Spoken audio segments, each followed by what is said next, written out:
welcome back. Now it's time for us to look at three fractions that are given and put them in ascending or descending order. And I'm going to show you two ways to do it.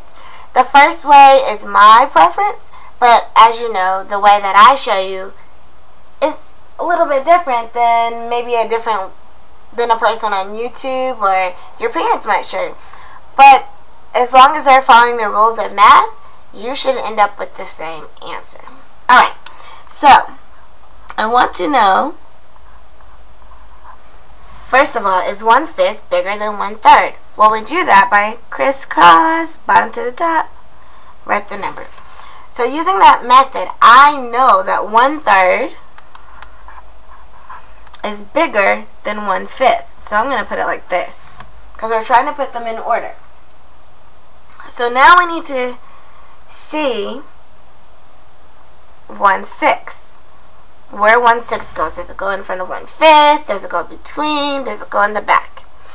And so I'm going to start with 1/3 because I know 1/3's biggest is bigger. Then I'm going to go crisscross and I'll get 6. Crisscross and I'll get 3. So according to this, 1/3 is going to be my biggest number. So now I have to decide the other two numbers, 1/5 and 1/6. Which one's bigger? I'm going to get 6. I'm going to get 5. So 1/5 is bigger than 1/6. So I know I'm going to put this like that. And that's how we order it. One way for you to remember this is if you put a little a b, and a c under each of those fractions, then you know you have to do a times b, b times c, and a times c, and that will help you put them in order. Now this is from least to greatest, or ascending order, but if we were going to put them in descending order, then it would be 1/3, 1/6, and 1/5. I'll put A and D. Now this method might confuse you because it involves multiple steps.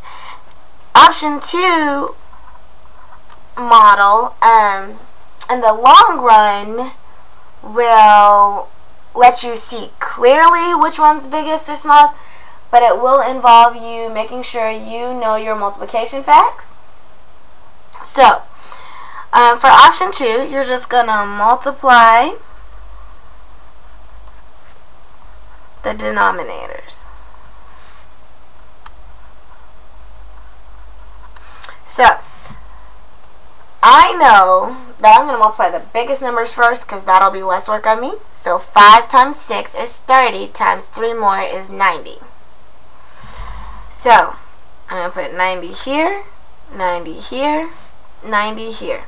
Now if you know another denominator that they all have in common, then of course you can use that denominator. But just to stick with our adding rules and our subtraction rules, then we just multiply this out.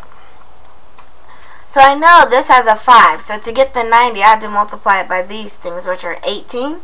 So I put 18 on the top because they're just ones on top, so it's a little bit easier.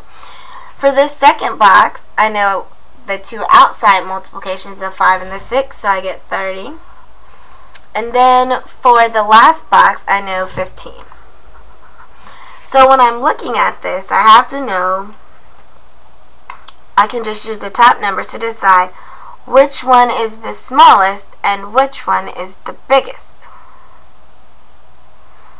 So we're all over 90. And to get 90, once again, we had 30, which is 6 times 5, and then we multiply that by 3. So that's where our top numbers came.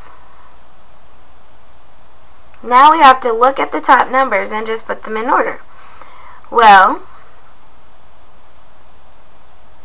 15 is going to be the smallest, so it will go first. 15 over 90, 18 over 90, and 30 over 90.